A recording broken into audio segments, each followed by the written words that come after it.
Hey, what's going on, everybody? Let us see. We got two people on right now. Let's see. Run our quick intro, and then we'll get into the show.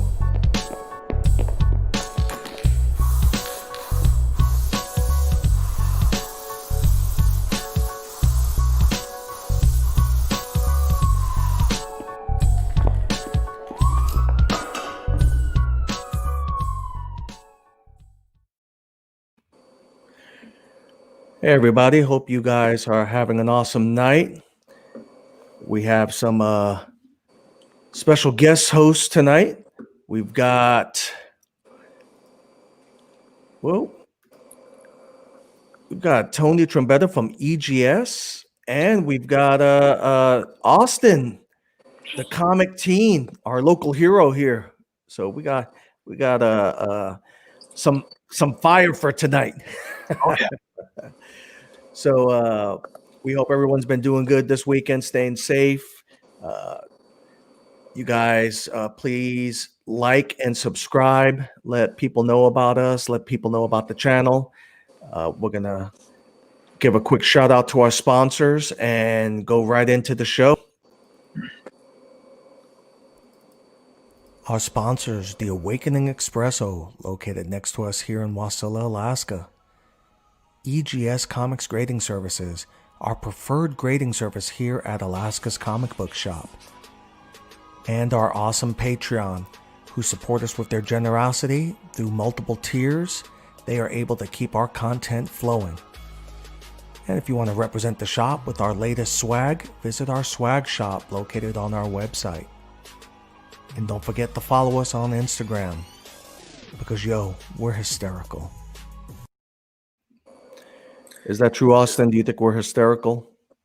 Do you think we're hysterical, Austin? Yeah. Well, we got Austin here, who is in Alaska with us, and then we got Tony beaming in all the way from Florida. So we got our East Coast representation here. Yes, and then we give some shout outs to the people that are in the comments right now. We've got let's take a look. So we got Austin. We're in here. We've got let's see. We've got Sean Miller. Hey, what's going on, man? It was good to see you at the shop today. We got Mark Clayton, as usual. Thank you, brother. Hope you and the family doing well. Sith Lordley, what's up, man? Sith Lordley is he's just been a big supporter for us, and make sure that you guys check out Spine Ticks after the show. And Scott Summers, our man, all the way from Glen Allen. What's up, my brother? Check that out on the map and see how far he is from us. Then we've got Dave in the Cave, 3 Men in the Basement. What's up, man? Good to see you. Let's see here. Who else we got? We got Comic Forge from Pressable Defects. What's going on? A lot of East Coasters on tonight. That's what's up. NOLA Comics. And then we've got Isaiah Conley. Hello. What's going on? Our fellow nerd here.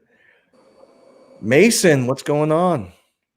All right, well, so tonight we're going to go into top 10. Feel free to comment in the live chat. And then, of course, please make sure to hit us with those likes and to share with your friends and family. Get them all hooked on this craziness we call Alaska's Comic Book Shop.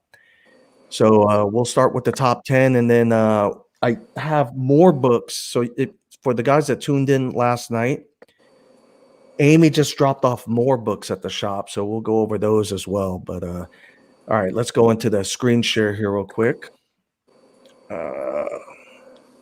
Let's see. All right, so here's our top 10, and feel free, guys, to chime in. So just real quick, this is the top 10, and no spoilers tonight. We're not going to talk about Wanda and Vision tonight, because we ain't trying to start a riot in the comments.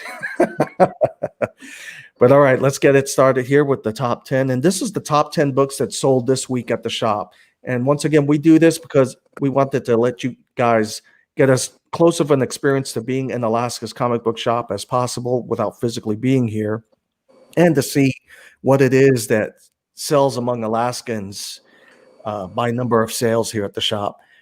We know that these numbers are going to be way different from what Diamond and Lunar report, and they're going to be way different from, in some cases, from what your shop reports. So let's go into number one here. Let's see. All right. So, well, number 10 is King in Black, Planet of the Symbiotes. So this one here, once again, it's all part of that King in Black storyline. And this one, I mean, the cover speaks for itself. You know, you got Null. Without too many spoilers, essentially Null's taken over Earth. Have you been seeing? Well, it's too early for you to see any of these yet, but have you seen any King in Black at all coming through EGS? No, not yet. I have not had one yet, but I would assume we're probably going to be getting some shortly because I think Null is probably just taking taking the comic world by storm for sure. So yeah, the one that really got me, I think that was last week, not this week, was the Valkyries. For those of you guys that read that, because that gave that let us know what happened to the Sentinel after he got torn in half by this guy. Austin, have you been reading up on any of these yet? Or are you still on the Deadpool craze? I'm still on the Deadpool craze. That's what's I love Deadpool. Yeah, that well, we know that, especially with that badass bus of yours. Yeah. Now let's take a look here at number 9 was Darth Vader. That's probably no surprise to people. Darth Vader number 9. This series has thrown in a couple of new from 1 to now. They've thrown in a couple of new first appearances. They've I love the filler that they do. I don't see this particular storyline going into Disney Plus or anything anytime soon, unless you guys disagree. And once again, you know, we're good with seeing your guys' comments in the chat. anything Star Wars, man, is just blowing up right now. Yeah, one of the sources that we use to take a look at the covers, believe it or not, we don't use Previews World, even though we own a shop here. We actually use League of Comic Geeks. Oh, For wow. those of you that don't know about that site will always give you the latest and greatest on what the covers look like. It's much easier to look up the variant covers and everything if you use League of Comic Geeks. And I'll link that in the comments at one point because I think you guys will appreciate that. Let me see. So we're at number 9, right? And number 8, Immortal Hulk, number 42, Lozano Nullified. Immortal Hulk is just, it's always been a great seller at the shop. It's just a fantastic storyline. They typically have Alex Ross covers. This one is Lozano who did this cover, and it looks like a nullified Immortal She-Hulk.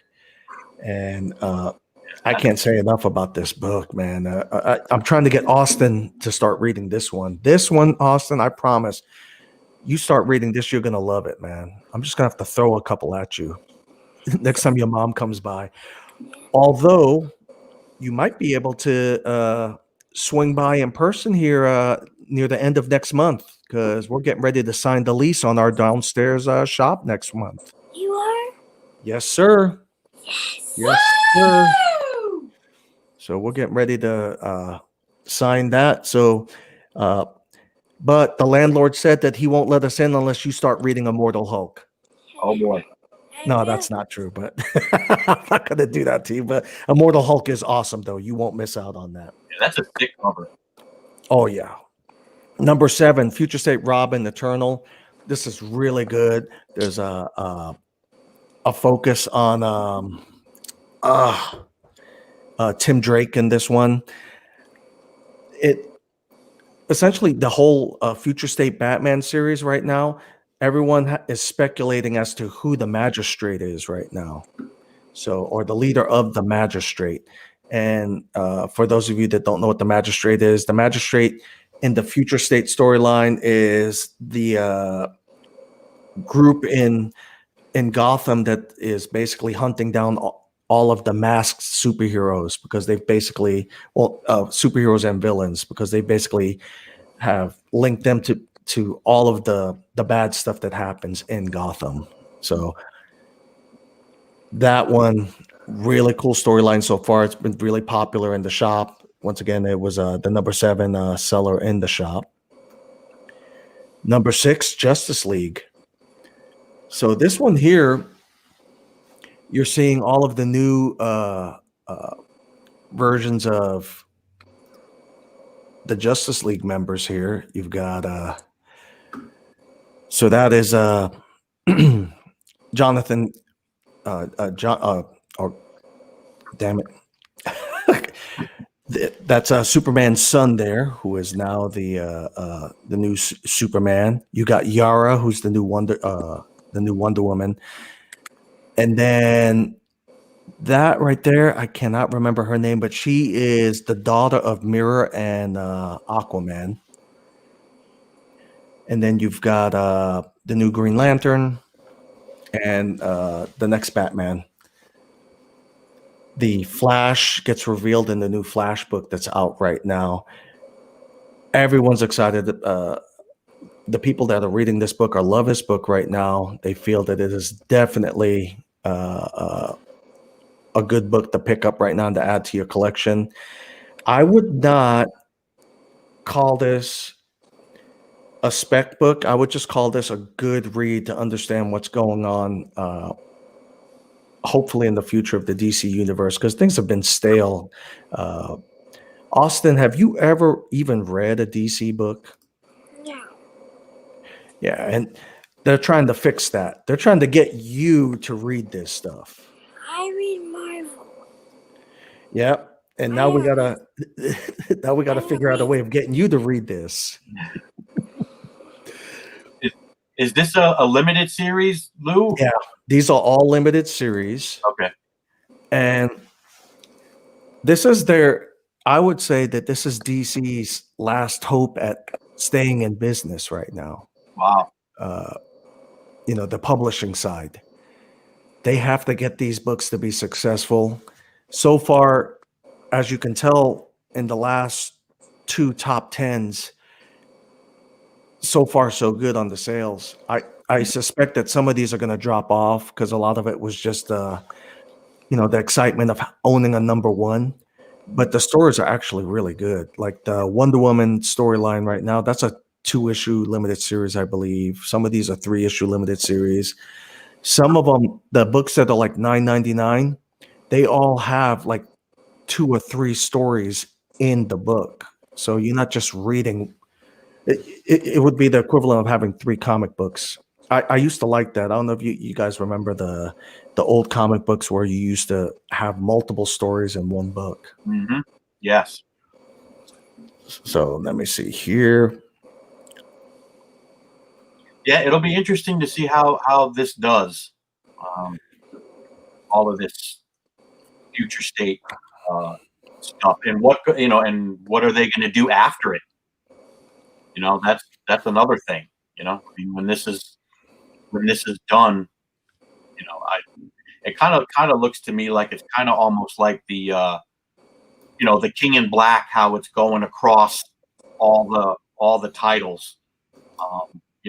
It kind of looks like Future State kind of doing the same thing. So it's going to be interesting to see when it's all said and done what comes of DC after this.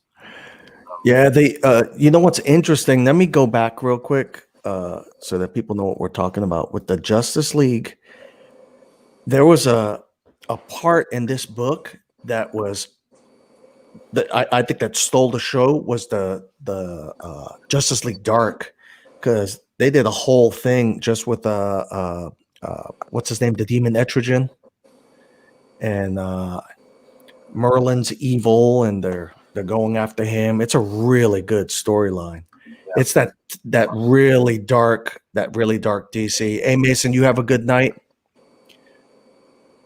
Let me see. Yeah, copy that. I love the model of having multiple books or them trying to introduce multiple storylines in one book.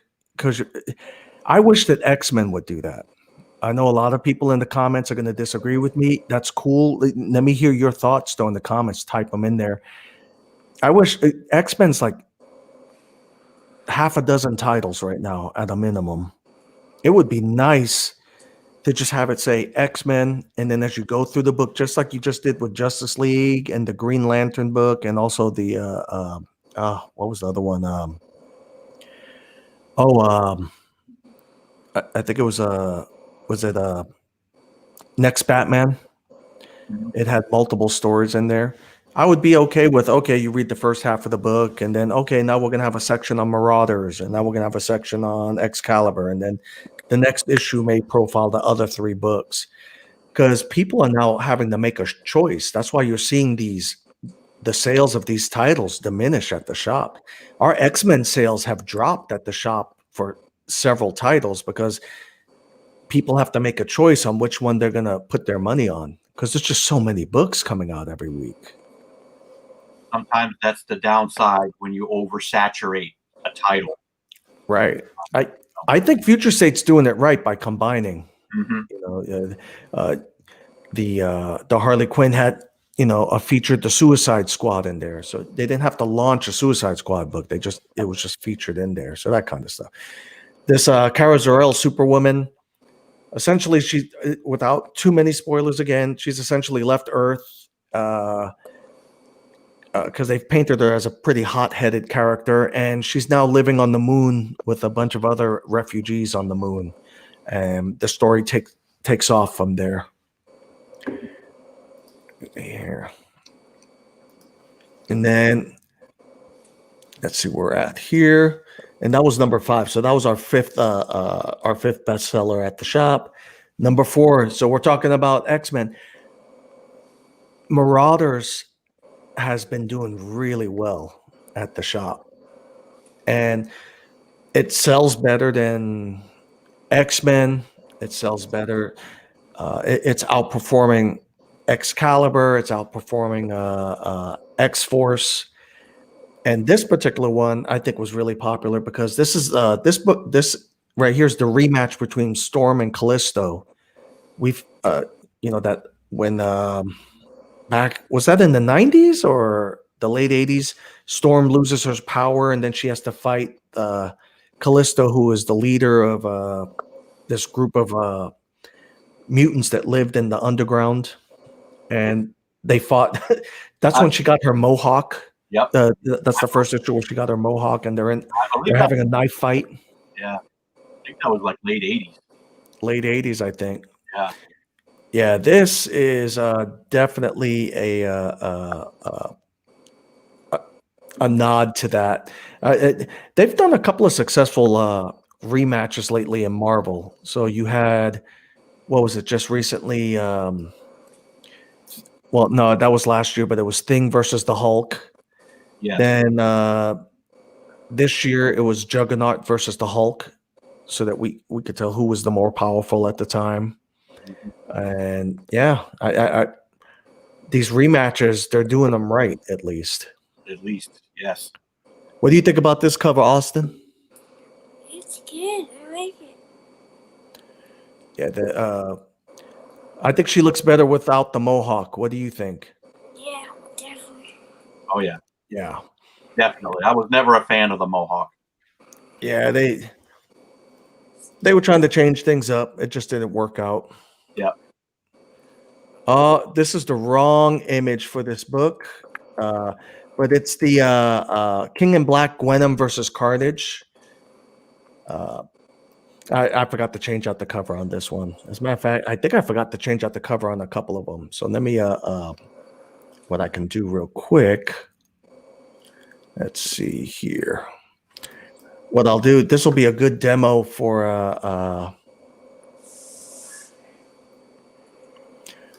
the League of Comic Geeks. Let me Mhm. do this here real quick. So it was the Venom versus Carnage. Let's see here. Let me bring that up here real quick, because that was a really good one. See, this one, I'm going to bring up the... Let me do this here real quick so you guys see what I'm looking at. Hold on.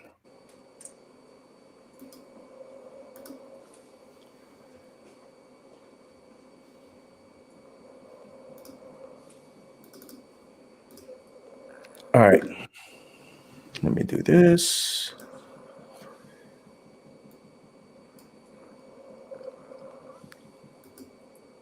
All right. Can you guys see that okay?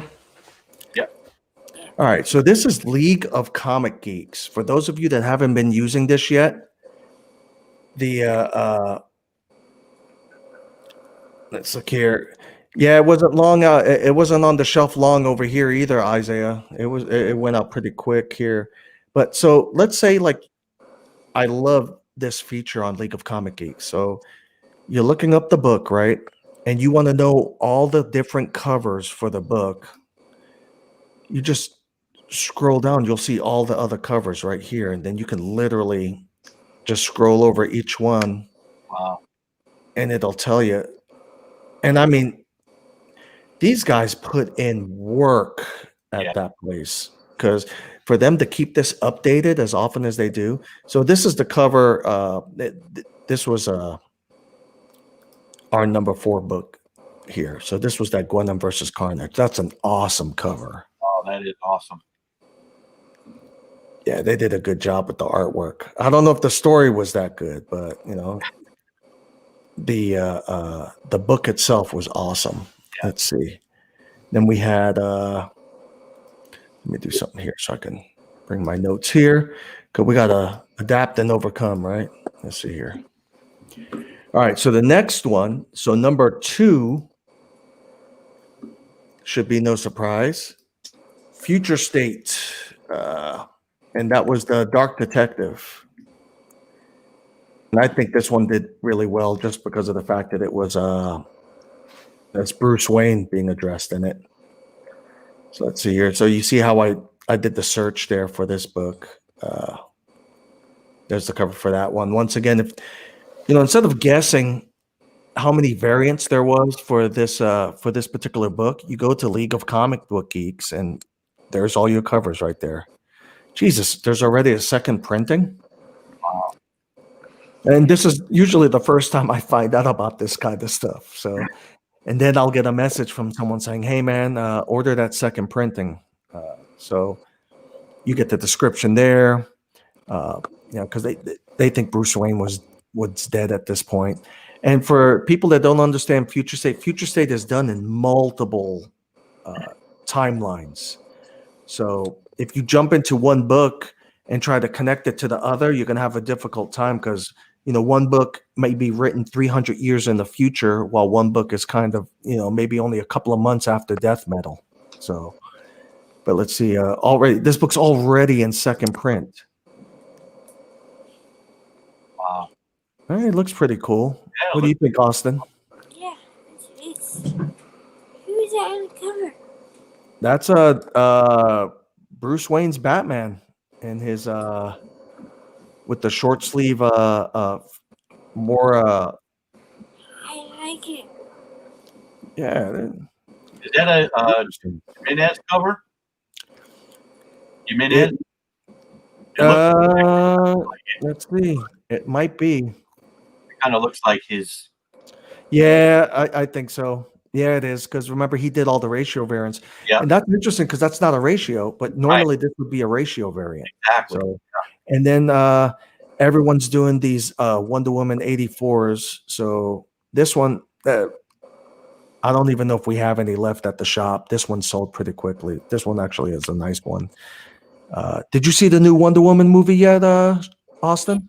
Yeah. What'd you think? I thought it was good. What'd you like about it? characters.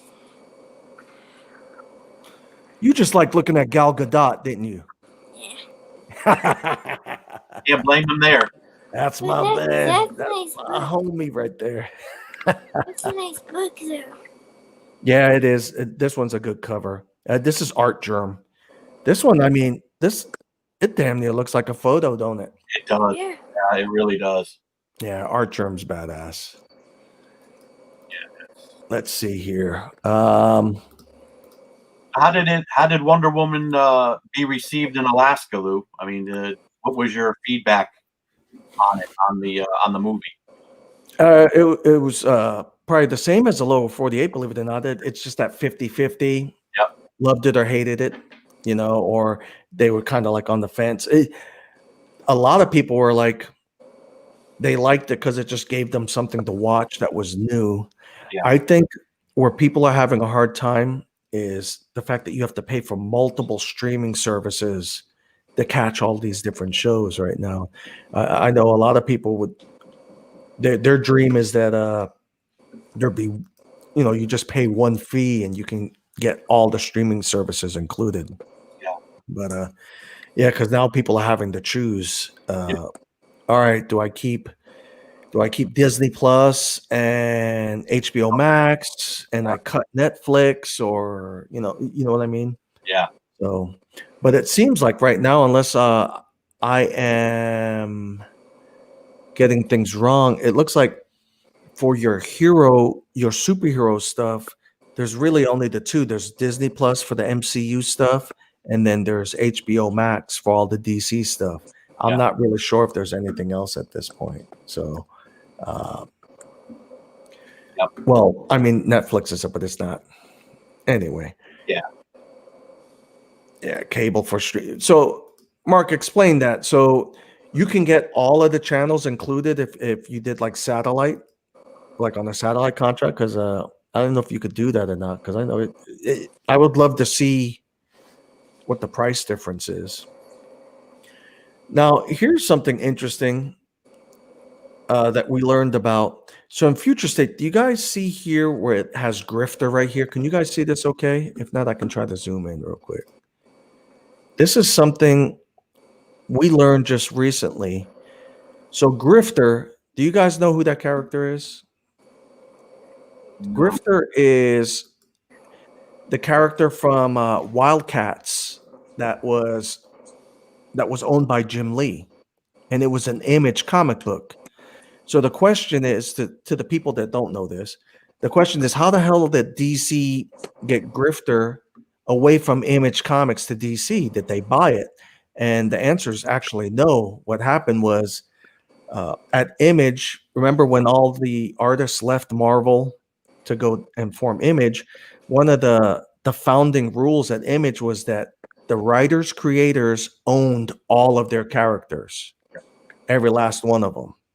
So Image does not own any characters, unlike Marvel and DC. So Jim Lee was able to grab Grifter and drag him over to DC without any problem. In particular, because you're seeing him in all the latest Batman titles. They were allowed to do it. He didn't have to get written permission from Image or anything because it's his character. Does that make sense? Yep.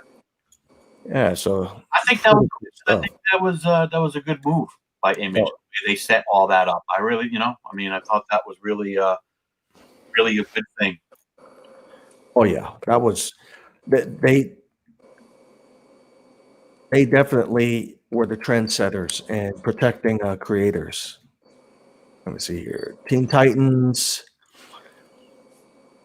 This is going to be number one. And this was our number one selling book at the shop right now, right here for this week. This was the number one selling book. There is so on the cover for Austin. If you've ever heard of the character Lobo, this is Lobo's daughter Crush. You got Starfire, Nightwing, who was the first Robin. I can't see who's there in the back. It looks like maybe Blue Beetle and what's her name? Red Arrow or something like that. But in this particular book, you're looking at, well, number one, look at what's in his hand. It's Deathstroke's mask. Yeah. In this particular book, they're also addressing, they're dealing with the magistrate, and they're also dealing with, if I remember correctly, I confuse these books sometimes. We have so many books in the shop, but this particular one, one of the cool things that's in this book is Cyborg and Beast Boy have merged somehow as one character, which is really cool. So that is That's a lot of future state. Yeah, and it sold well. So for us at the shop, it's good news. And the reason I say that is because we don't want any of these publishers to fail. If they fail, that's bad news for all of us, right? Yeah. It's like the movies like Wonder Woman, the what's the one coming up now? The new Justice League, the Snyder Cut. We want those to be successful, because if those bomb, they do affect some of our sales, believe it or not. Sure. I mean, the death of a movie is huge. I mean, just look at Star Wars. I mean, just look what the Mandalorian alone has done for Star Wars. It's incredible. Yeah, it is. Yeah, you're absolutely right. Look at the market right now. It's ridiculous right now. Yeah, it is crazy. Anything Star Wars is selling like crazy right now. Yeah. I know, Lou. I mean, we're about the same age. I would take it. I mean, I'm 50, going on 51 in February, and right. It's granted, I was 7, 8 years old when the original Star Wars, came out, and I don't know if it's just me, but I think what Favreau and Filoni have done with the Mandalorian, it just seems that like that excitement, that vibe, that Star Wars just, it reminds me of back then, when the first trilogy came out, all the excitement, all the, it just overwhelming, fan, response. It just feels a lot like it did back then, to me. I don't know if you feel the same, if you could feel it, if you think, you think the same way, but to me, it just reminds me of back then, what's going on now. I absolutely loved it. The emotions in that. I mean, the seeing Luke Skywalker finally get the end that he deserved, and or the closure that he deserved in that one. And yeah, that was just fantastic. And it's directly affected the shop, because you're starting to see more Star Wars titles getting picked up at the shop. Yep. Did you watch Mandalorian, Austin? Yeah, I loved it. What was the best part for you, Austin? My favorite part was the end. When Luke Skywalker came in, tearing it up. Yeah. I kind of teared up when Baby Yoda left. Yeah, I agree. I think we all teared up. We all teared up on that one. Oh yeah. What are they gonna do without Baby Yoda? Well, I think what they're gonna do with him is that he's gonna disappear for a while, and then we're gonna see him come back, maybe at the end of the season, or because we don't know. Well, we don't know what happened to him, right? Other than he's training with Luke. So at this point, we don't know if something happened when. Remember, Han Solo's son was the one who turned on all the Jedi, on all of Luke's Jedi there. So we don't know what happened. It can't be Mandalorian without Baby Yoda. No, I agree. Oh, and I think they do too. I think they know it. Oh yeah. That's why I think you're definitely going to see him back probably sometime this next season. I don't think they're going to go a full season without. without having him involved. They just can't. I mean, just the money factor alone. You know, I don't see that. But I'd like to see a storyline where Baby Yoda comes back and rescues him. yeah, that would be great. I think people lose their mind over that one. Yeah, and I mean, from what I'm hearing too, I mean, I don't think it's the last we're going to see of Luke either. No.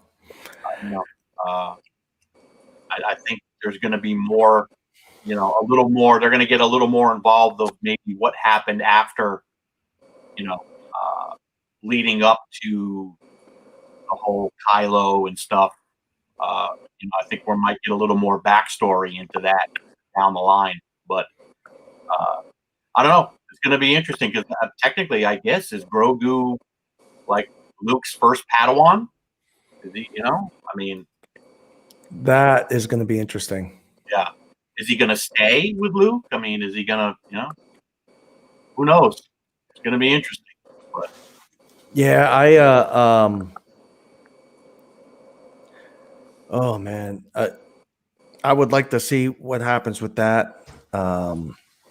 The other topic I wanted to bring up, but once again, I don't want people to start leaving because we're talking about Right. WandaVision. But you know, I hope people are watching that thing right now. I'm not going to talk spoilers right now. I'll leave that to the other channels later. I would like to hear from everybody, not in this chat, but maybe for next week, who they think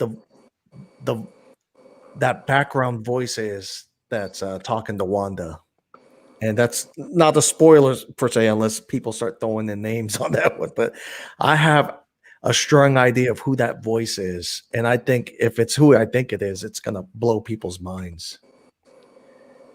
Yeah. But it's a great show so far. When you see it, for the people that haven't seen it yet, there's going to be a part or several parts throughout the 2 episodes where you're going to hear a voice. And I want your thoughts on who you think that voice is. I think I have a strong feeling I think who the voice is, and that's going to be awesome if it is that person. So let me show you. Amy strikes again. Oh, This wow. today. Did she win another poker tournament, Luke? This was a mix of winnings and her and also winning bids. It was poker and then some bids. So let me remove the screen share real quick. And then let me see how I do this here. I'm new to stream. Oh, I did it first time in. All right, bet. Nice. So let's see here. All right, here we go. You guys ready? All right. This is going to be good. Oh, damn, Amy. All right.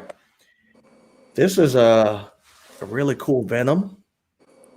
Oh, wow. Can you guys see that okay? That right there, I think, will be really good with a black and white label from you guys. Absolutely. Yeah, I think for sure that'll be a good black and white label for sure. Oh, yeah. Yeah, 100%. 100%.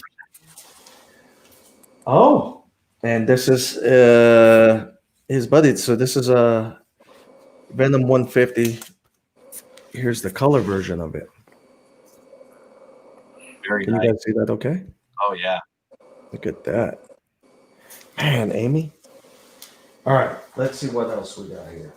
Definitely both black and white candidates there. For sure. Yeah. Oh, damn, she got 3 of them. And there's a virgin one here. Oh, yeah. That's nice. Yeah, Fire. I like this one. Yeah. This one. This one, I'm surprised. Yeah, she won this in a big. She won like a. Oh, this one's signed. This one's signed by Clayton Crane. You guys remember this from the Absolute Carnage storyline? Oh, yeah. Which leads up to Null. This is the Avengers one. So this one's actually signed by Clayton Crane, comes with a certificate of authenticity. And of course, we could send this off to you, right, Tony? Absolutely. Send it to us, and we will authenticate it. And if you want to, as you know, Lou, we do return the COAs back to you if you are sending it with a COA. So you do get that back along with our COA. Oh man. Tyler Kirkham cover. Venom. Those covers are just sick. Yeah. I think those are one of his best. I think we've created a monster with Amy though. What do you think, Austin? Is Amy turning into a purchase monster? I love it. I love Because I can buy my books. She'll be your bounty hunter. Yes. Here's that Scream one. Nice. Remember Scream #1 when that came in? That was pretty good. The Absolute Carnage storyline, because it's a new Scream, if I recall. Let's see. Oh wow, Lucio Perillo is like the porn of comic book art, man. Yeah. Like after, if you go on his Instagram and you watch him painting, you have to smoke a cigarette after you watch. Great. Not Yeah. you, Austin. No cigarettes for you. Look at that, man. Yeah. Hammer Frost with the Magneto's helmet there. That is so badass. Yeah. I mean, Lucio Perillo, you could tell him, hey, I need you to draw me Moose Turd, and he would make it look awesome. Yeah. You got that right. He is unbelievable. Oh, this is good. Number 797, Amazing Spider-Man. Look at that. Oh yeah. With the Goblin. Mm-hmm. Then we've got oh wow, number 800. We've got that the red Goblin and Black Cat. Look at that one. Oh yeah. That's nice. Let's see here. Oh yeah. And then we've got Amazing Spider-Man number 8 when they started the newer run. Black Cat. J. Scott Campbell. No. Yeah. Yeah. Oh yeah. He's another one that's, tell you, so talented. Let's see. Oh, who did this one? I don't want to open it up to look yet, but check this one out. You've seen this one come through, haven't you? Is that Delado? And you know what? I think it is. That kind of looks like Delado style. Yeah. Look at that one. Oh, that'd be a perfect candidate for the red and white web label. Yeah, that'd be perfect. Mm. Yeah. Fire. Oh, let's see here.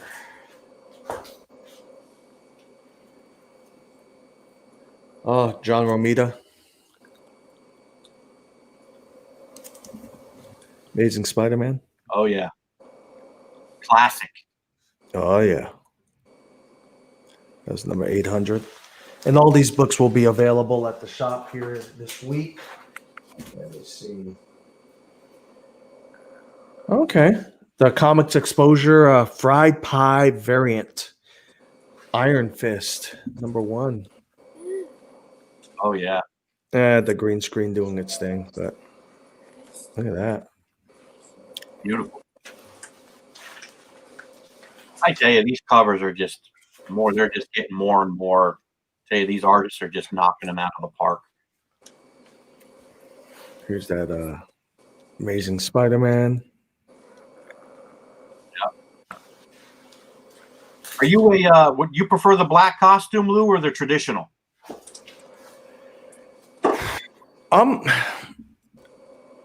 I like change. Mm-hmm. I like looking at the traditional costume, but I'm excited about something new. I don't know if I'm excited about that new one that they got. Yeah, Because yellow, white, and blue, yeah, that doesn't even go with any spider colors, no, does it? no. Anyway, Yeah, that was kind of a that disappointment. was like, what the hell? That's the best they can come up with? Yeah, That sounds to me like a something for a game, maybe. I don't know. yeah. Oh, that. We ordered several of those, the new cover, Yep. but because there's like 3 issues that are gonna have the cover. Is it what? Hey guys, pipe in the comments, but I think it's gonna be what, 56 and 57, maybe? I think, right? Spider-Man 56, 57, or 57 and 58 is gonna be the new costume. Wonder if they're gonna keep it, Lou.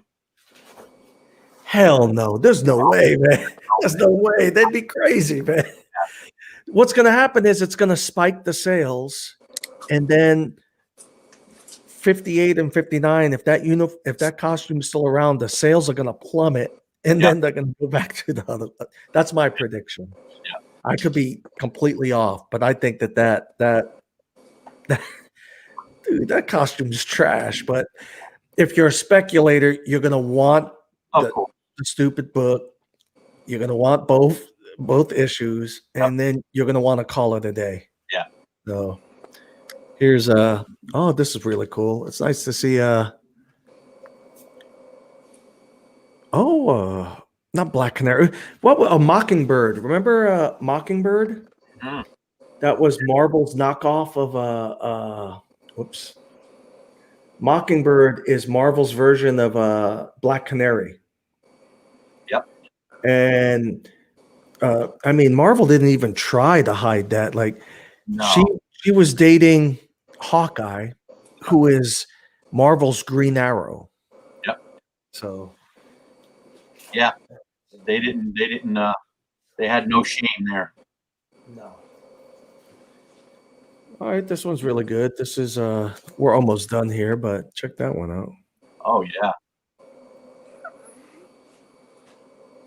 I like that. That'd be a nice, actually white label with black fonts and stuff.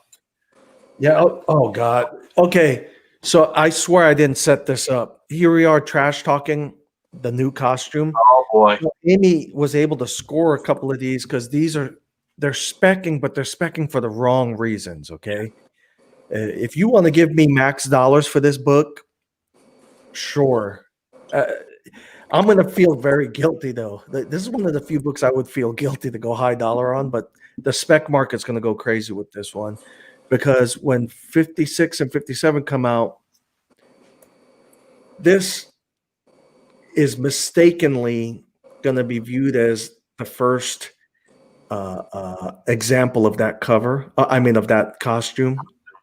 And I think it's just a wild speculation on this book, but who knows? Mm-hmm. What do you think about that costume, Austin? Do you think that's a cool costume or not? I don't think so. You know what?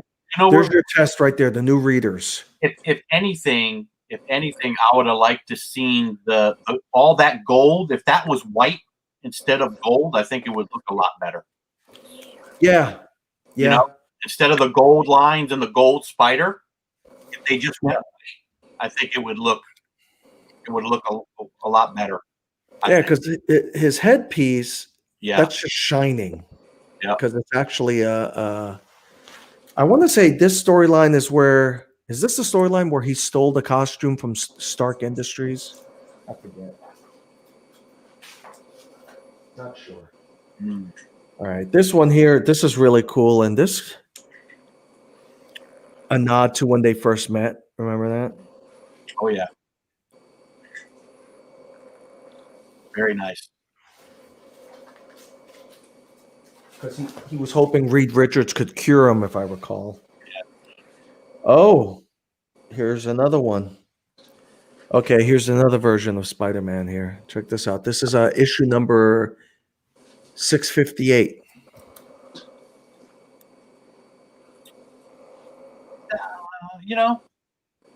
I don't know. I think this one would be better than the one they chose. Yes. Yep. I think that can grow on you, Lou. You know, I think This one could grow on you. Yeah. What do you think, Austin? Yay or nay? I like it. Yeah, this one.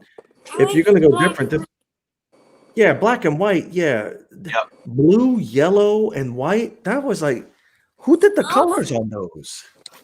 It's awful. No, I mean, who okayed that? Okay, so damn, Amy. All right, here's the last two. These are the last two of the night, but Amy went hella hard on these. So there's this one here. This is issue 659. Oh yeah, very nice. And then the last book of the night, 660, and once again with a Fantastic Four there. Yep. Yeah, I mean, really, I don't mind that costume. This isn't too terrible of a costume. No. Yeah. I prefer that. I prefer that over the new one. That's for sure. Yeah. Well, we're gonna be bringing this to a close here in a couple of minutes, but I wanted to give you an opportunity to talk a little bit about EGS for the people that don't know about it and stuff. But once again, for the guys that just joined in, Amy and I have decided to go forward with the move to the downstairs unit. So we're going to be street level. We meet with the landlords on Monday, and then we'll start the modifications and construction probably in the next week or two, with the plan of being able to move in by the end of next month. So I see you smiling there, Austin. I see you smiling. So you really motivated us to get that done, Austin. We really appreciate you on that, man. Yeah, and hopefully we could have you live here at the show. Yeah, you should go live, Lou, the first day. You should go live. Oh yeah, I'm gonna have to. We're definitely going to. So we're gonna have Mike Provo is gonna actually. Thanks, Olivia. Mike Provo is actually gonna do the artwork. So you see that artwork behind me right now? That is right now. We're trying to figure out: do we have the construction people cut that thing off the wall and bring it downstairs, or do we do something completely new? Mike Provo is willing to do that for us, so we're thinking that one out. Yeah. Are you really attached to that one, Austin, or would you be okay with something new in the shop downstairs? You see that mural behind me? Yeah. Would you be okay with seeing a new one downstairs, or do you think we should try to drag that thing We downstairs? should do a new one. A new one, huh?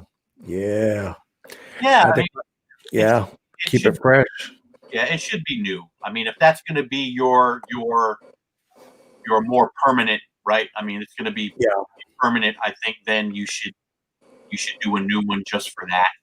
You know, new beginning, new area should have a new background, I think.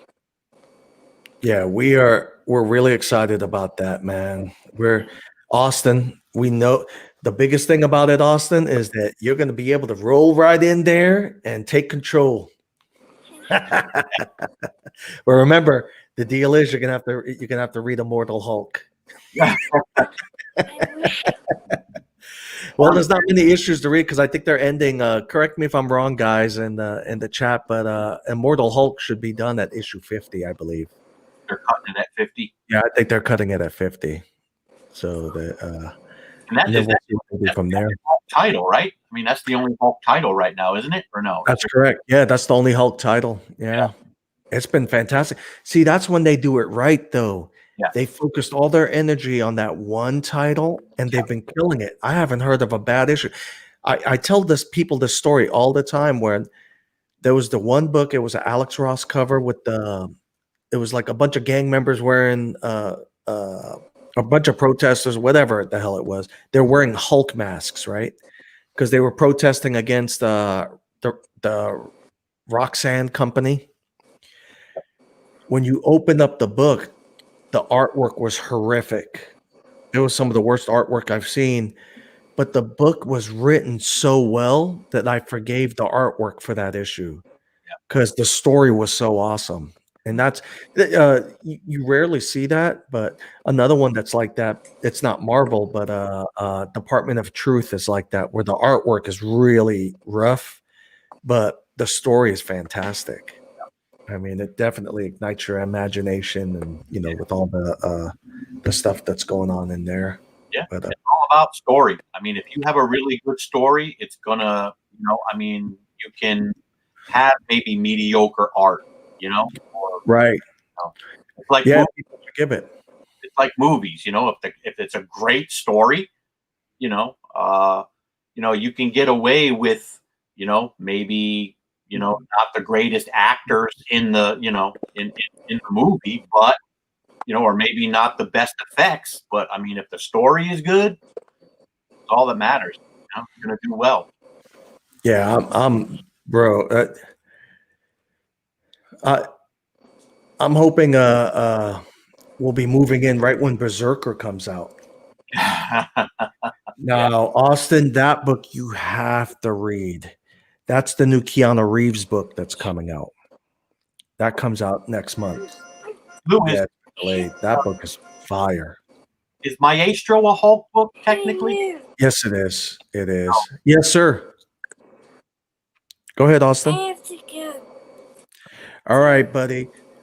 Well, it was awesome having you on the show tonight. Hi, Austin. Bye. All right, buddy. We'll see you next week. That's Awesome. Love that kid, man. Yeah. And for those of you that are going to be local, we're going to actually be raffling off for that very first day for the grand opening.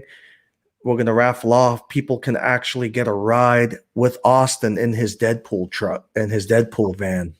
Nice. And that thing is badass, man. He's got the TV screen in there, the limo lights. That thing is badass. Nice. We posted several pictures of it, but that thing is awesome. Man. Oh, wow. So we will do the grand opening next month. The big thing is getting our entire collection downstairs. I think at this point we have,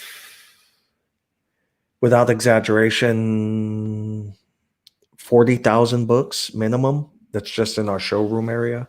Wow. So, we got to get all that downstairs, and then the rest will be history. But our promise is that the new shop is going to look as good, if not better, than the current shop right now. Sure. Because we got to keep that going. We got to keep appearances going, and make it I think people are going to be feeling it. People are going to love it.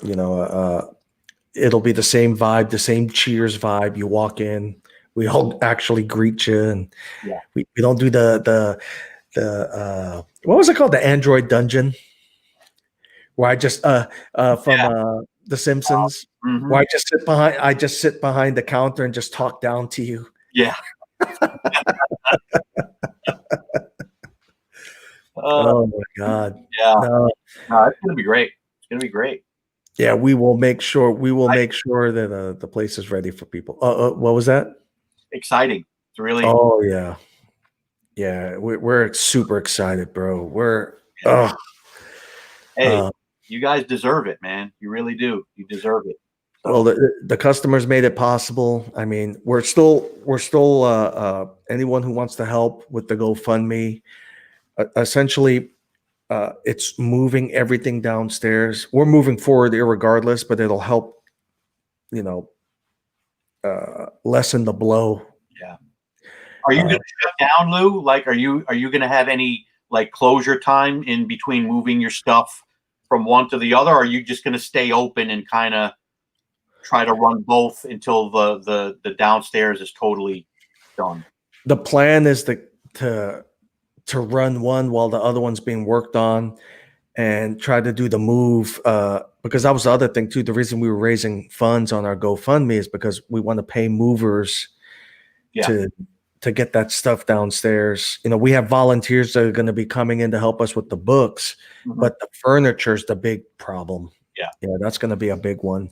Yeah. And we'll essentially be selling books upstairs off of tables and out of long and short boxes while all the furniture is being moved downstairs. So I'm thinking we can do the move in one day for sure. Maybe 2 days max. But yeah. Are you closed any days? Are you? We're closed Sundays. We used to be closed Sunday, Monday, but then the popularity's been picking up. We get a lot of guys that drive in from Anchorage, and we have people come from as far as Fairbanks, Alaska. I'm trying to give you an equivalent for that, but we're talking Anchorage people live about an hour from us, and then Fairbanks would be the equivalent of someone. If I have my numbers right, that would be like the equivalent of somebody driving from probably the state north of you to your shop. So Georgia. Depending on the road conditions and everything. Like in the winter, it takes a while to get down here. In the summer, it's not too bad. So we have people driving in from all over it. So we had to make sure that we offered enough days where people could get a chance on one of their days off. Yeah. I can't help the people that work 7 days a week. I just can't. But but that's what our website's for, though, so people can purchase from our website, and all those links are in the description below. So basically, maybe you'll try to do it the day you're closed. Will be the day you're going to try to move the furniture back in there, or are you just going to do it on a random day? On a slow day, we could probably do it like on a Monday, for instance, on a Sunday or a Monday, and because that'd be a one-shot thing, because everything will be set up downstairs. At that point, the walls will be painted, the flooring will be in, all the electrical's done. All we have to do is get the heavy furniture down there. Because the long boxes, you're not a real comic collector if you don't know how to move a short box and a long box. Right. So we got plenty of people that can come in and help us out with that. Yeah, that's good. Awesome, man. I can't wait. That's gonna be good, man. It's gonna be good for you guys, for sure. Yeah. Hey, what's up, TiVo? Yeah, we're excited, man. It's been a long wait, by our standards. So we've been open for a little over a year, but that downstairs unit was a big thing because it allows people like Austin and a lot of our people that are scared of heights. Our stairs, for the people that haven't seen the videos, our stairs are on the outside of the building. So when there's bad weather, it makes it quite the challenge to come up and down. You've got liability too. Yeah, you've got collectors that are acting like Secret Service agents with their books, when they're coming down the stairs. I am convinced that the books will be safe, but people would literally protect the book with their body. They would not let the book dry. I could just picture people sliding down those stairs on their back just to make sure the book doesn't get damaged. So I'm like, we need to get that fixed, man. Absolutely. So, downstairs, it'll grant access to. We're already anticipating probably a 25% increase in business. And so here's the big thing about moving a business for the guys. Some of you guys are business owners that are in the chat right now, and of course, Tony, you know this. When you physically move locations, depending on how far you move, it could take upwards of 3 years for you to get your entire customer base to come back. How many times have all of you guys at one point gone to a business because maybe it was your favorite bakery or your favorite bookshop, whatever? You get to the door and it says, "We moved." How many of you actually read the directions and go to the new location? Depending on how tired you are or how far you had to drive, you're pretty much done. You're not going to go and track down the new location that day. And you may get fed up and not want to go back for a while until your curiosity spikes. So that's what ends up happening. In our case, we're moving directly downstairs. you're going to see us when you pull into the same parking lot. You're going to see us, and you're going to be like, "Oh God, I don't have to climb up those stairs." Yeah. For some of our morbidly, for some of our physically challenged people, that it's not handicap, but it's more their excess consumption of treats. Yes. I say that I've probably added, 2 or 3 years onto their life every time they come up the stairs, because that's like the only cardio they get their entire life. Because when they come up, New Book Wednesday, I'm raising people's heart rates. Yeah. Wow. Yeah, that's But the that's trade-off is, I think people are gonna be loving that. oh yeah. People are gonna love the access. We'll be able to do our street side events as well. Try to get some food trucks in here, and so we got a lot of food trucks up here. We're like a wannabe Miami with the food trucks up here, man. We got food trucks for days up here. So that's another thing that we're planning on doing. And then my Amy's brother-in-law, well, he owns an axe throwing business. So we're planning on getting him to bring that portable axe throwing thing in the summer. He's got like this trailer that has the axe throwing targets and stuff. So we're gonna have that stuff here. We'll do a little bit of a show here.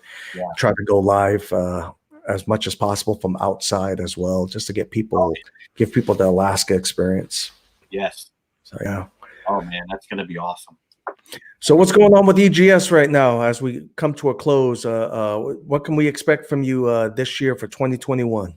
Oh, well, we're hopefully the plan right now is, again, everything's up in the air with the cons, right?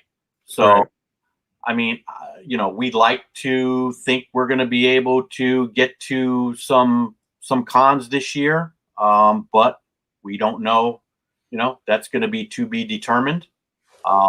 So again, we're trying to see about maybe doing some in-house signings. We're gonna, we'll see if we can get some of those going this year. Other than that, I mean, the biggest thing is really just the production of our cases. We're hoping to roll that out this year. That's the biggest. That's Awesome. the biggest thing. So we have our fingers crossed that we'll be able to get that into motion. But other than that, I mean, really, we're just continuing to grow. We're thinking about maybe doing a little YouTube channel of our own, maybe sometime this year. To obviously, it's not going to be like a monetized channel or anything like that. It's just going to be more of, hey, this is what EGS is up to. This is what we're planning to do, just to kind of give people updates and, what's going on with EGS. Also, I'm thinking about doing some stuff on YouTube, as well as like walking people through the whole process of a book, to actually show, what a book has to go through from beginning to end, so you can, see it for yourself. That's something that I know the other companies will not do. Why, I don't know, but we might try to do something like that, so you can actually see what goes on and maybe understand the process a little bit better. I So, think that would blow up if you did a live grading. yeah. That would blow up, hands down. I So, think so. we're hoping to maybe get that going this year. I mean, but other than that, really, that's it. We're just keep on doing the best we can, keep growing. We had a great, with everything going on last year, 2020, our business grew, which was good, especially in you know in the 2020, the year of 2020. So, we're hoping that we can, just keep that trend going, and doing, just doing the best we can every day to give the community the best service out there. I'll say it again. I mean, if you just want to base a company on just the actual service that you're getting, I mean, I'll take us any day over the competition. If you're going strictly by service, which I think it should be, but unfortunately, that's not always the case. Right. But we're trying, man. We're trying our best to show people that there's a better way of doing things. There's a better way to have a service, to have a service that's actually working for you, not dictating to you, and then you just have to settle for something. So that's really the basis of what we do. Is we're all about, showing you that, hey, we're here, we're listening. You could actually call us and talk to somebody. We give you everything that you deserve in a grading company. So, right now it's just, trying to, keep getting the word out there. Right. I mean, because unfortunately, like I said, with not having cons last year, I mean, we're starting our third year. So, last year was our second year, and, not being able to, go to any conventions or anything like that, we're just, we're using social media and YouTube to kind of, get the word out so people even know that, we're even here, never mind, use the service. So, Right. we're hoping to, grow that aspect of the business too. If we can get out to a couple cons, the more people, will see us, and we can talk to people and show people our product, and they can actually see it for themselves and judge it, for themselves, instead of, we get a lot of, I don't want to say flack, but, a lot of people saying, oh, they see a picture of it and, oh, they might have an issue with this or that, but they've never actually held one, held one, looked at it. So, that's unfortunate, but, once we start manufacturing our own cases, then, that should cover that whole aspect of, of what people want to say critiquing, about us. So, I'm excited for you. I am really excited for. You mentioned Comic-Con at one point, and we were going to try to have Mike on today, but Mike LaJoy, I'm trying to work with his schedule to get him on this show to talk about art at Comic-Con and see where his options are and what he plans on doing. Yeah. He's the biggest comic book show in the state of Alaska right now. It's a show that's been growing. This pandemic just hit at the wrong time, right when he hit his growth spurt. This probably was going to be his best year. Well, we would have went in. I feel very comfortably we would have went in the black at that show, hands down. Mm-hmm. Hands down. Because there's 3 comic book shops in the state, and I would argue that our comic book shop is a pure comic book shop up here. Yeah. And not to mention the fact we keep it pretty light around here. Yeah. We make people feel welcome when they come in here. Yes. But the Comic Cons, if he can, I'm trying to convince him to bring the show out to the Valley. Yeah. If he could bring that show out to where we are right now, yeah, it would work, because it's where the state fair is. It's covered, but yet it's open construction. They have portable heaters in there, all kinds of stuff that they could bring in. Yep. People could still feel safe. People could still maintain social distancing. It's massive there.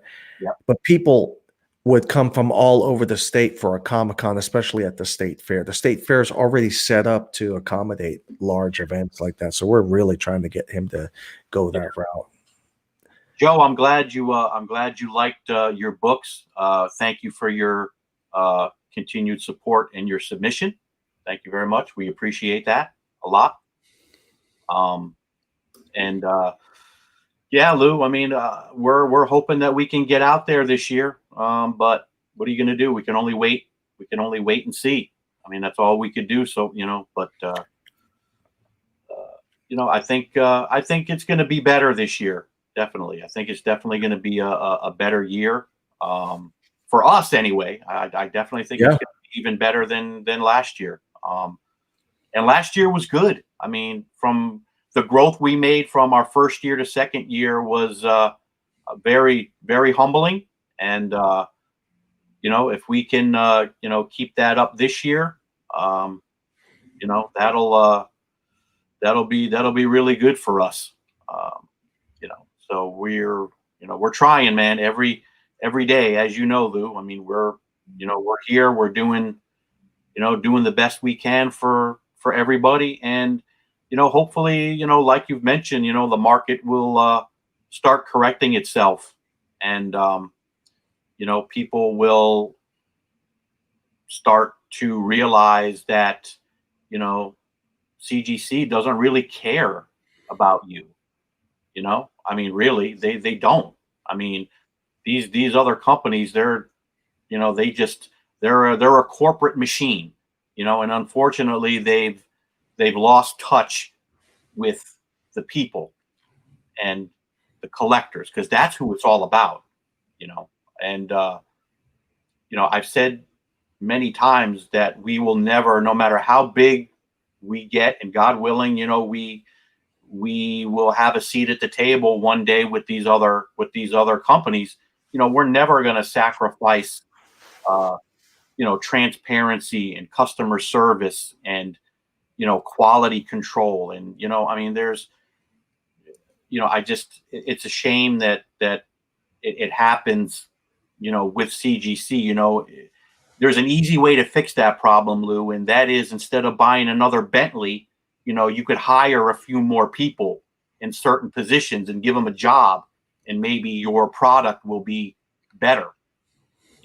But they obviously they're happy with the way they are, and that's fine. But I tell you what, we'll never sacrifice that. I mean, the bigger we get, the more people we can hire, and that'll be a good thing. And correct me if I'm wrong, that's the whole reason you guys started the business in the first place. That's right. That's why we started it. I mean, I felt that, I was just sick of what these companies were doing to people. Really, I mean, listen, Lou, it's not rocket science. Okay. I mean, grading comics isn't rocket science. I can teach anybody how to grade a comic and how to use the Overstreet guide to get a grade on a book. I mean, so really it comes down to, how do you want to run your business? That's what it comes down to. I mean, because everything else is, like I said, it's not rocket science. So, no matter if you're grading, one book a week, or you're grading 10,000 books a week. I mean, grading is grading. It's up to them to make sure they have the right people and they have the right training. And to me, I just think they've lost all touch with the community. I mean, it's just, hey, they know they're 70% of the market share, and they know their books are gonna, demand more money than anybody else on the open market. And I guess they think that that's gonna last forever, and it might. But I just think, with all the errors that are coming back lately. Yeah, it's getting. I tell you, it's getting. I'm seeing more and more and more of just, like you said.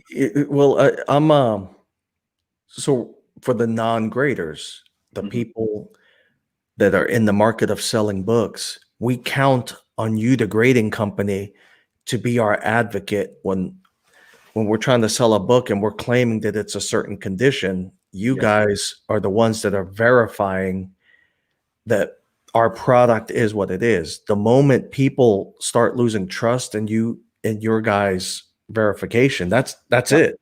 Yeah. We might as well not even use grading services. We might as well just go back to what it was, which was people arguing and, filing PayPal grievances and all kinds of stuff because they don't agree with the grade that you said you allege your book was, know. Yep, absolutely.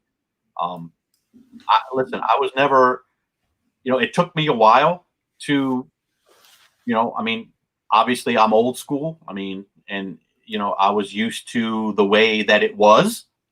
And when all of this comic grading started, I was, I really wasn't down with it in the beginning. But I think done right, it's a very good thing. It takes the guesswork out of, out of what condition that the book is in. But again, you have to stay consistent. That's the thing. You have to stay consistent, and as long as you can stay consistent, then you're fine. But I don't know. I just, I don't know how many graders CGC has. I want to say I know it's at least over 30. And I know that all of their graders, they do have quotas to meet. So again, I don't know what they use for their grading system. They won't tell you. I don't know what their standards are. So I'm not going to say that their standards are wrong. They have their own, and what they go by, they go by. But right. I mean, it just seems to me that books that are coming back are just, I don't care what standards you're using, they're wrong. How the heck does it get that grade? I mean, you just see more and more and more of it. You see more and more of, labels. There's just, totally wrong labels in your book. It doesn't even have the right title or anything. I mean, books being slabbed reversed. And the thing that gets me, Lou, is that you're paying a premium for these books, and you're waiting a long time. And then when you finally get it, right, when there's something wrong, it's just even so much more infuriating. I think what was getting people mad up here was we would send books. It would take forever for them to get the books back. And now we get here that, with COVID and stuff, the delays with postmasters, we get that, but that's not what was happening at CGC. It was very transparent what was happening. You could see they had a Todd McFarlane or not Liefeld, but a Todd McFarlane or an Art Germ signing, and mysteriously your books were delayed. And we knew what was happening. They were kicking aside everybody's books to get these signings done. Yep. And the signings took priority. And then once those guys left the building, then they would start grading the regular books again. And that's just horse crap. It is totally unacceptable. And how about the, the people that are sending their books in, they're cracking their book out of an already slabbed case, or they're just sending the whole slab for CGC to reslab it once it's signed, right, to take it out and then re-sign it. So, you're seeing to where they're sending a 9.0 to get signed and stuff, and it comes back and it's an 8.0 or an 8.5. How does that happen? I mean, yeah. You know, I guess one argument would be that it was caused by the bleed through from the marker used by the book. Well, if you watch if you watch Todd McFarlane when he does his signings, he'll grab the book and start flipping through it and very animated talking while people are stroking out on the screen watching. Yeah. So, I mean, some of that, I'll give them a little tiny break on that. Sometimes it's the person signing that ruins the books. Yeah, I mean, But that is the risk of shipping a book. And not to mention the fact, if you guys are using media mail, God, guys, you guys don't do media mail for collectibles. You want to send $1 book, media mail, okay. Don't be sending a grail or anything that's worth more than, I don't know, let's call it $50. Anything more than $50, don't be sending that media mail. You're insane. Mhm. Media mail is the lowest tier for the post office. If the truck is full and they have to choose, if they have to triage what's going on the truck, media mail stays in the post office until an opening comes up, which is why media mail could take you 3-4 weeks to get it. And you've seen people's boxes. They do unboxings all the time on YouTube. And you see the condition of some of these boxes. Some of them look like legit. The mail carrier took the box and broke it over their knee. I mean, and now you want to go on the cheap with media mail. The postage handler knows just based off of the code what you paid for the postage. They're going to treat your mail accordingly. Yes. Don't be doing media mail. Yeah, and they're going That's my rant on that. and they're going to shove your they're going to shove your comic into a mailbox if it fits, Yeah. and don't jam it in there, even your Gemini mail, your Gemini mailers, I mean, they're going to jam it in a mailbox. So, good luck with that. Oh yeah. Oh yeah. Hey, what's up, Nemesis? Yeah, I would say treat your books with the care that they deserve in terms of the money that you invested. If you're willing to invest more than cover price on the book, you should invest more than media mail, the lowest form of postage, Absolutely. to ship your book. So, Yeah. and you know what would be really nice if we get you doing a video that shows recommended packaging for books, Mhm. ship for grading. I Yeah. think that would be really awesome. You should Sure. consider doing that, or maybe coaching us. We could do a video where you're yelling at me like a drill instructor because I'm packaging it wrong or whatever. But I think we should do that sooner than later. Yeah. Yeah. Use that painter's tape, Lou. Use that painter's tape. Oh my God, please, guys. If you guys don't know what he's talking about. Do not use packing tape, please. For the love of Christ, do not pack your book with this. No. Seal your book with this. This good. This horrific. Duct tape. This is just one level below duct tape. Don't do any of those. Yeah. Because books get ripped and all kinds of stuff. Yeah. It's a big mess. It really is. Yeah. I mean, I can't tell you the people that send their books in a Gemini or even, a regular box, but they'll tape the book onto a piece of cardboard, and on all four sides, it's got that moving tape, Right. top, bottom, and all four corners, Because they felt that the book wasn't going to move, and that's the protection. Right. But then people have to cut through that, and then you're taking, if you got a stack of books, and then you're taking the chance of putting a razor blade through that to cut that that's just a bad. Yep.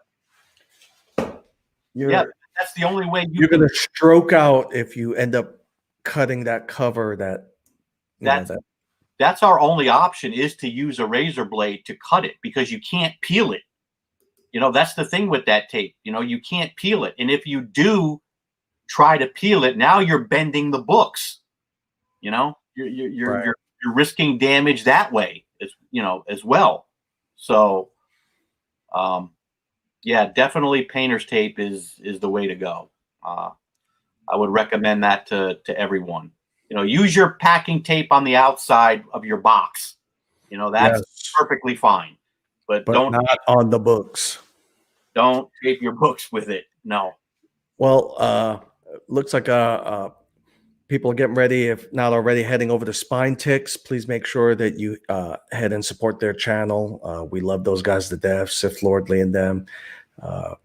So make sure you guys head over there, check them out. Next Saturday is our first auction of 2021. So make sure to tune in.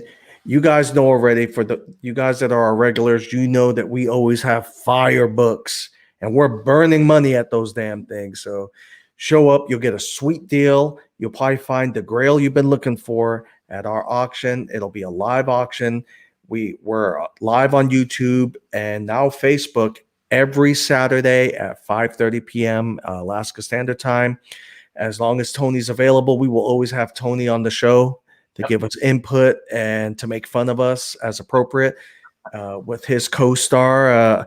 What's the name of your cat again? Because I know they tried to name your cat last week, but what's your name? It's Oliver. Oliver, but we call him Ollie after the Green Arrow. So that's right. Yeah. So guest starring Oliver. Yep. We will be killing it next Saturday again, and guys, we really appreciate you. Please share, like, sub up, and please let your friends, family, significant others know that there's a comic shop up in Alaska with some personality, and we're all about this comic book life, and we enjoy entertaining you guys and keeping you guys informed on the market as from our view up here. So. And we got our man from Florida, so he brings a good. He reminds of how cold it is up here. Yeah, hey, Lou, I mean, it's actually going to be. It might dip into the 30s here tonight, where I am. High 30s, low 40s tonight. Believe it or not. Oh man, probably like, that's like summer to us, right? Yeah, that's like. Get out of here with that. In Fairbanks, it'll get so cold right now, like -30, -50, where your tires will freeze in the position. So like how your tire will be flat at the bottom from sitting there? Yeah. You'll be driving, it'll be like driving on blocks until the friction of the road warms up the tire enough where the tire will regain its roundness again. It is that's how cold it gets there. So yeah. Where Amy is, Amy's here right now. She's actually at dinner with a friend right now, but normally she'd be here. She'll be here next Saturday. Okay. But where Amy works on Prudhoe Bay, they have to keep trucks running the entire winter. They never shut them off. They just keep refueling them, the diesel trucks up there. Because if they shut them off in -50, -40 degree weather, the truck will never start again. So, I mean, yeah. Welcome to Alaska. Woo. All right. Well, guys, thanks for all the likes, dislikes, whatever you want. Doesn't matter to us, man. We just appreciate you guys showing up. You guys take care, and we will see you next Saturday for the auction, 5:30. And, of course, check us out on Instagram because we are hilarious. Well, at least we try to be. All right. Take care. Oh, wait. Hold up. Okay, seriously now. Take care.